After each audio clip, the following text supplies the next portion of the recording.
Olá, seja bem-vindo ao Repórter Justiça Entrevista. No programa dessa semana vamos falar sobre o surgimento das cidades e os problemas da urbanização.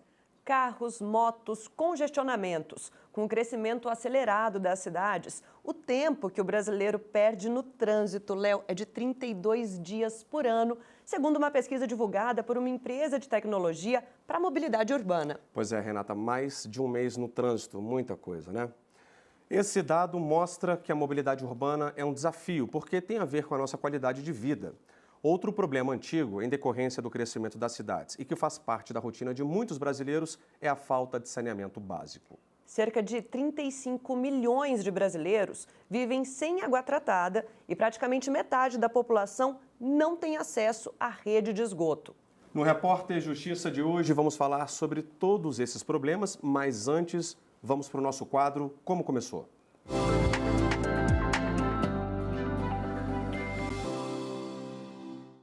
Os primeiros centros urbanos no Brasil surgiram com a colonização portuguesa em 1500. Aos poucos, organizações territoriais tomavam corpo sob o guarda-chuva do rei de Portugal. Apesar da presença indígena no território brasileiro, com forte influência da agricultura, a formação de núcleos urbanos foi o primeiro modelo de ocupação do espaço colonial, característica diretamente ligada à função que as cidades tinham para o projeto de dominação portuguesa. Além disso, as cidades também ofereciam todo o suporte necessário, militar e político, para melhor orientar a coroa portuguesa quanto ao controle dos territórios explorados.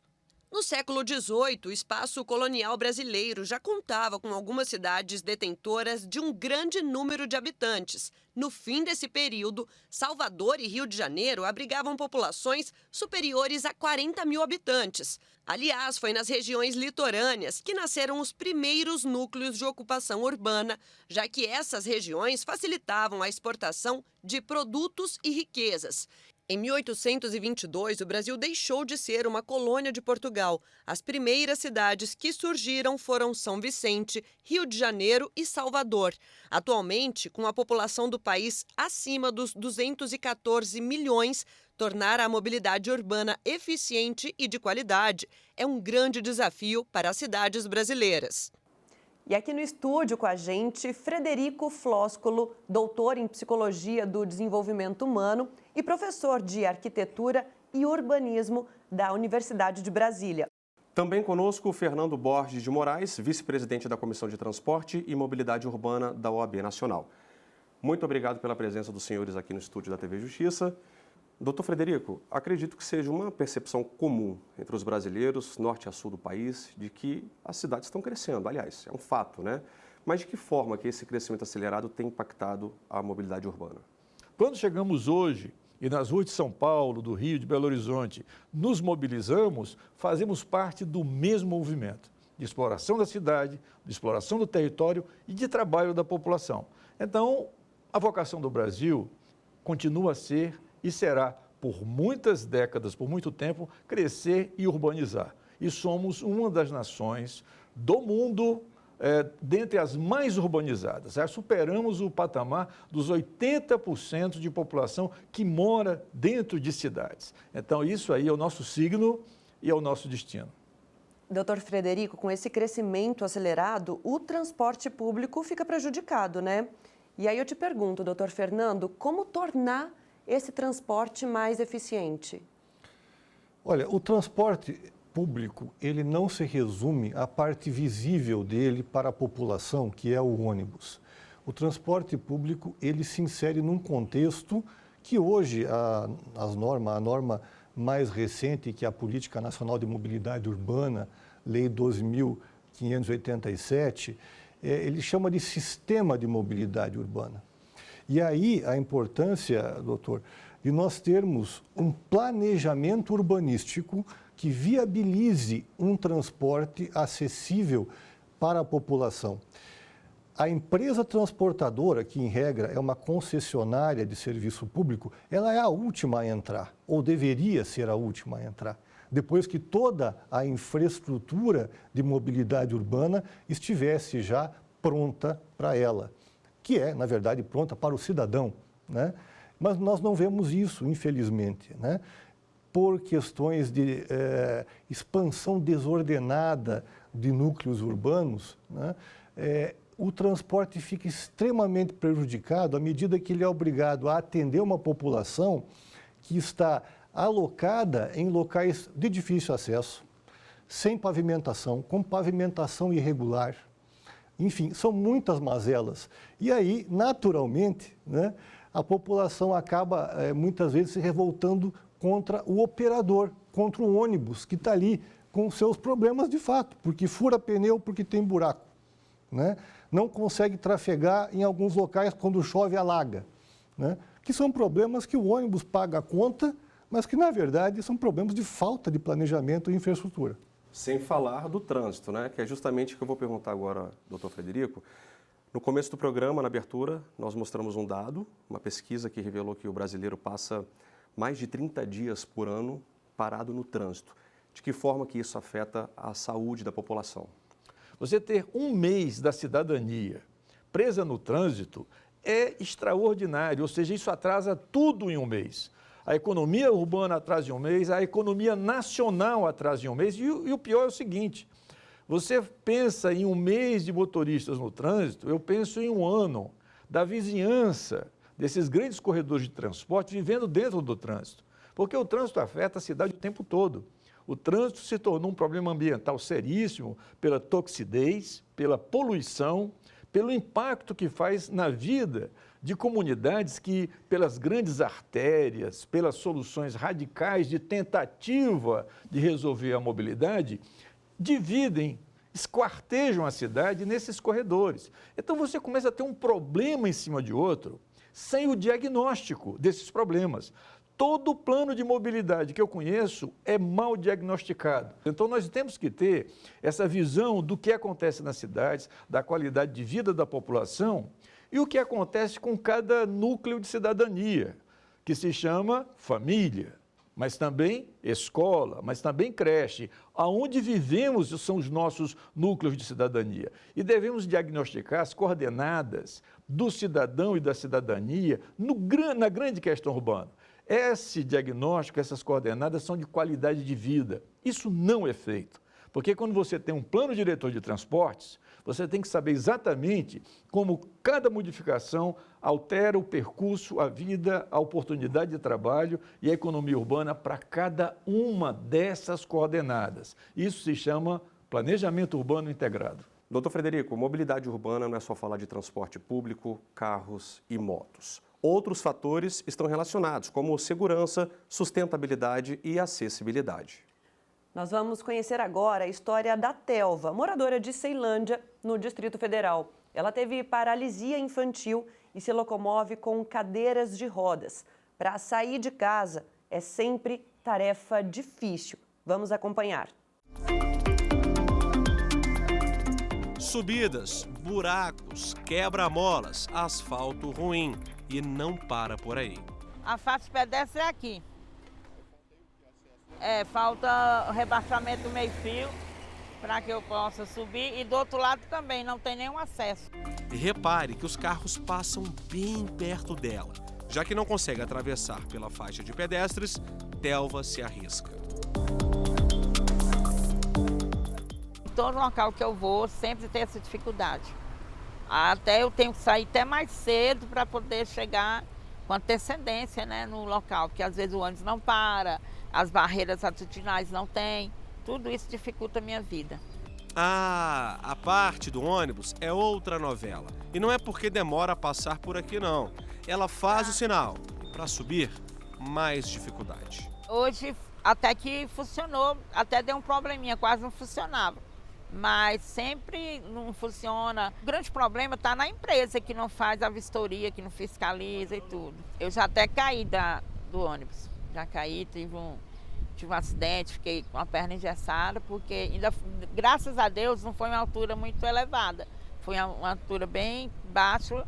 O elevador perdeu a força e me jogou, arremessou para fora. Doutor Fernando, acabamos de ver a situação da Telva. Não existe calçada para ela transitar, muitos buracos, os carros passam bem pertinho. Se acontece alguma coisa, quem é que se responsabiliza por isso? Pois é, de fato, isso é um problema crônico nas cidades, né? Eventualmente, a responsabilidade pode ser tanto da empresa, do transportador, a depender do que ocorrer, ou então do poder público, né, do município, no caso, ou do GDF, havendo ali um defeito em equipamento urbano de mobilidade. É importante que o cidadão tenha consciência da obrigação de sempre requerer às autoridades ou então notificar as empresas que operam e todos os envolvidos nesse sistema para que se tome providência em relação a isso. Lembrando, né, que nas cidades as câmaras de vereadores fiscalizam o poder executivo. Então também é um recurso a ser utilizado pelo cidadão. O cidadão precisa reivindicar e fazer valer a Lei de Mobilidade Urbana, que fez 10 anos ano passado e ainda não tem uma plena aplicação. Consciência no trânsito. Em meio a todos esses problemas, tem gente que prefere se locomover de uma forma mais saudável, econômica e sustentável. Seja de bicicleta, patinete ou skate. Tem também os veículos elétricos, que já caíram no gosto de muita gente. É o caso do Rodrigo, morador de Brasília. A paixão por veículos elétricos começou com um projeto de patinetes compartilhados em Brasília. Mas, como não havia muitas estações, decidiu comprar esse aí. Começar a andar de patinete me deu até um outro olhar do meu próprio trajeto que eu fazia todo dia. Eu comecei a ver outros elementos, outros retratos da cidade que eu não conseguiria ver nunca de carro. Em seguida, comprou a bicicleta elétrica para fazer outros passeios e incluir a filha pequena também. Hoje, os equipamentos já estão atrelados à rotina da família. Eu me sinto muito mais feliz, muito mais satisfeito ao invés de ter que pegar o carro, sair, ligar, procurar vaga, estacionar, às vezes gastar com estacionamento, ficar até nervoso no trânsito, né? E ao invés disso, você sai, pega uma bicicleta, viu algo legal no caminho, quero parar, encostei, parei, olhei. Isso acontece muito. Há um ganho em qualidade de vida muito grande, tanto para o dia a dia, para a rotina, quanto para os passeios de lazer. E aliado a isso, você ainda está, sem dúvida, né, contribuindo para diminuir o impacto que o trânsito traz para as cidades e o impacto ambiental, né, que o próprio motor a combustão também traz. Se falava em mobilidade do futuro, mas é do presente, né? Doutor Frederico, patinete, bicicleta elétrica, o carro elétrico, a gente já sabe, né? Não é novidade para ninguém, os benefícios ambientais, enfim, econômicos, mas isso não é uma realidade, né, para a maioria da população. Quando que vai ser realidade no Brasil? Quando que as pessoas vão poder ter uma bicicleta elétrica, um carro elétrico? Olha, nós testemunhamos tempos de milagres, né? Tempos em que você tem muitas coisas novas e imprevistas acontecendo, a inteligência artificial entrando na grande equação da gestão urbana, da gestão das pessoas, e essa realidade pode realmente alcançar a muitos e a todos, os carros elétricos, essas pequenas motos, a bicicleta que continua a ser uma novidade 2 séculos depois, isso deveria nos levar a um desenho de cidades que fosse amigo das pessoas e amigo das novas tecnologias. Isso não tem acontecido. Então, todas essas tecnologias, elas são cada vez mais previstas, previsíveis. Devemos saber que elas vão entrar na vida das pessoas, devemos facilitar a mobilidade das pessoas. Pode haver o financiamento para que no Sol Nascente, aqui em Brasília, a maior favela do Brasil, nós tenhamos uma mobilidade totalmente baseada na eletricidade. Isso é utópico? Não, isso é totalmente possível, mas temos que redesenhar o Sol Nascente. Temos que redesenhar os locais da cidadania para que a tecnologia possa vir E a tecnologia tem suas razões. Ela chega modificando hábitos e impondo aos próprios governos essa nova racionalidade. Daqui a pouquinho a gente continua essa conversa. O Repórter Justiça Entrevista vai para um rápido intervalo, mas continue com a gente porque no próximo bloco vamos falar sobre um problema que afeta muitos brasileiros, a falta de saneamento básico. A gente volta já.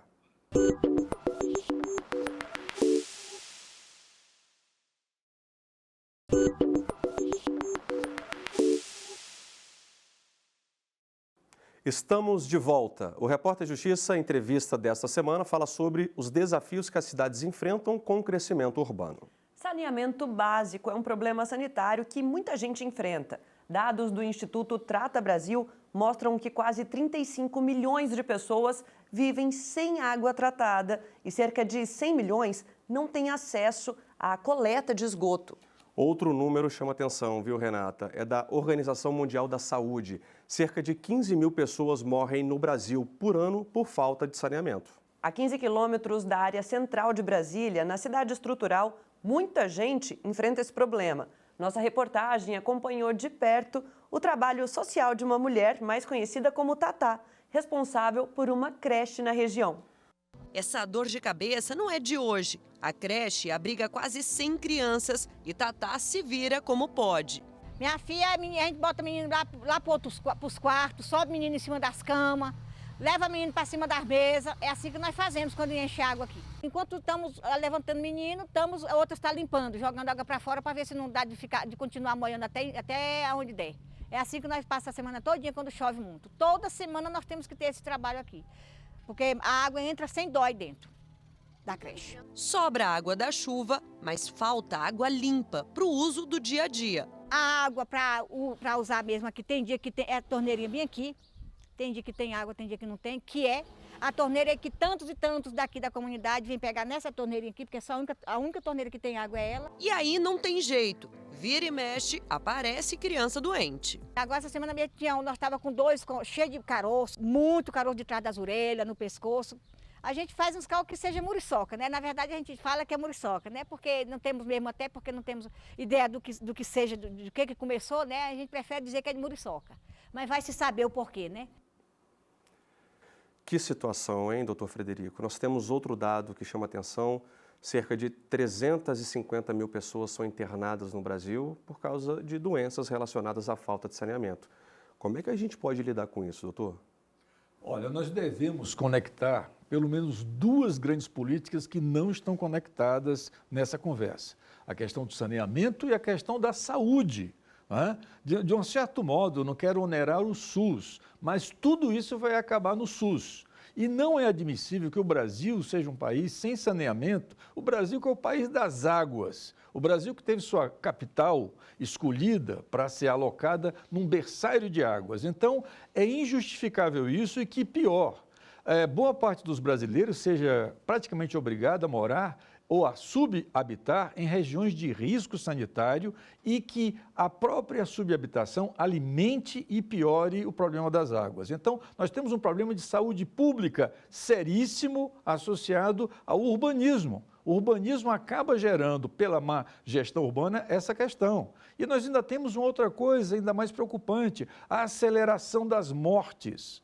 As condições inóspitas de vida nas grandes cidades, nessas periferias, aceleram mortes de pessoas que não deveriam morrer, que deveriam ter uma expectativa de vida muito maior, de crianças que não chegam sequer a termo e de idosos que vivem miseravelmente. Isso tem que ser examinado com muita seriedade.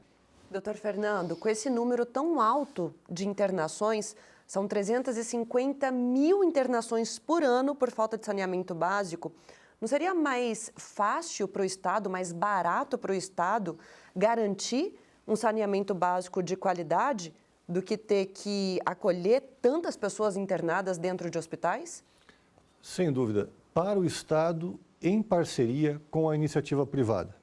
Isso é absolutamente fundamental e por isso nós temos o marco regulatório do saneamento básico no Brasil, uma lei que ainda está em discussão, já existe a lei, mas está em discussão algumas modificações, mas é fundamental que essa lei dê segurança jurídica para o particular investir.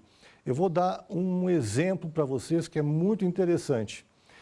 No Brasil, foi citado aqui, metade das pessoas não tem acesso ao saneamento, mas a quase totalidade das pessoas tem acesso a um smartphone. Isso ocorreu por quê? Porque tanto o governo, através de concessões de telecomunicação, quanto empresas privadas se uniram para dar acesso a quase a totalidade da população à tecnologia, à internet. Por que essas pessoas têm um smartphone e não têm algo que é muito mais importante, que é o saneamento? Viver sem água tratada e sem coleta de lixo é viver sem dignidade. Mas essa é a realidade de muitos moradores de norte a sul do país. No Sol Nascente, no Distrito Federal, a falta de saneamento básico é um dos principais desafios do dia a dia. Vamos ver. Água em casa nem sempre tem e quando tem, dura pouco. Ainda no início da manhã, caem as últimas gotas da torneira. A água aqui não chega aqui em casa. Foi milagre minha filha tomar banho agora no chuveiro que teve água. Que a água aqui só mija o dia todo. Só chega depois de meia-noite, 1h da manhã. Que quer tomar banho, tu tem que levantar 4 da manhã para tomar banho. Então você não toma. Elas tomam banho porque eu esquento água para elas ir para o colégio. Berenice conta ainda que o pior disso tudo é não ter para onde correr e precisar se acostumar com a situação. Já tive que ficar sem tomar banho, minhas meninas, meu marido que é pedreiro, ele tem vezes que ele dorme todo sujo porque não tem água para tomar banho. Hoje mesmo ele levantou, foi de madrugada para tomar banho, para ir trabalhar. Problemas que não acabam e, para piorar, na rua onde ela mora, não é feita a coleta de lixo. Todo mundo aqui reclama. Não é só aqui nessa rua, todo mundo reclama disso. Que os lixeiros é ruim de pegar lixo. Tem dia que aquele papa-lixo ali tá derramando de lixo. Ontem mesmo tava fedendo ali quando você passava. Tão podre que tava. Doutor Fernando, muitas vezes os gestores tentam justificar uma situação que a gente acabou de ver, dizendo que são áreas irregulares, que os moradores estão errados porque invadiram uma área de preservação ambiental, enfim, e que por isso eles não têm acesso a esses direitos básicos. A gente sabe que precisa de uma política habitacional eficiente, mas como que a gente pode equilibrar isso? Olha, a lei já dá instrumentos para esse equilíbrio, né? Basta aplicá-la. Nós temos casos em que o Ministério Público ingressa com ações contra o Poder Executivo, por exemplo, mas o Poder Executivo nada faz. Alega que não é possível, que é caro, que tem custo, etc., que não está no orçamento. E essas invasões, e aí que você muito bem fala, essas áreas de invasões, elas se tornam um problema porque no passado houve uma omissão. O gestor não viu aquele problema em germe, deixou passar, ou por questões eleitorais, ou o que quer que seja. Depois que a invasão cresce, se torna um bairro, né? Aí vem o outro e promete levar o asfalto. O asfalto chega antes da rede de drenagem de esgoto, o que é um absurdo, né? Deveria ter primeiro a drenagem.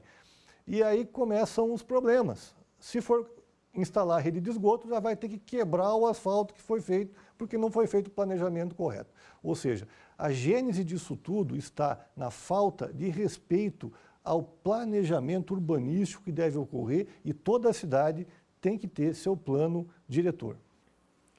Falta d'água, de coleta de lixo, esgoto a céu aberto. Aliás, quase metade do esgoto no Brasil não é tratado. Para você de casa ter uma noção, é como se enchesse mais de 5.000 piscinas olímpicas de esgoto por dia e despejasse tudo na natureza, Léo. Pois é, Renata. Sabe aquela frase, para todo problema tem sempre uma solução? Na falta de saneamento básico, há muitas iniciativas simples e que funcionam. Um exemplo é o banheiro seco, bem diferente do que a gente está acostumado. Imagina só, um banheiro onde você não aperta a descarga, evita a contaminação de água e, de quebra, ainda gera adubo. Vamos conhecer agora esse projeto sustentável em uma escola de Brasília. Estamos na Escola da Natureza, no Parque da Cidade, na área central de Brasília, que atende centenas de alunos da rede pública do Distrito Federal. Convidamos o mestre em sustentabilidade, Cláudio Jacinto, para explicar o passo a passo do sistema. O uso propriamente dito é normal. Então o usuário do banheiro vai chegar lá e a única coisa que ele vai encontrar de diferente é a ausência do vaso sanitário propriamente dito, a louça. Tá? Ele vai ver apenas o assento sanitário, o assento do vaso normal. Só que esse assento está sobre uma bancada com um furo.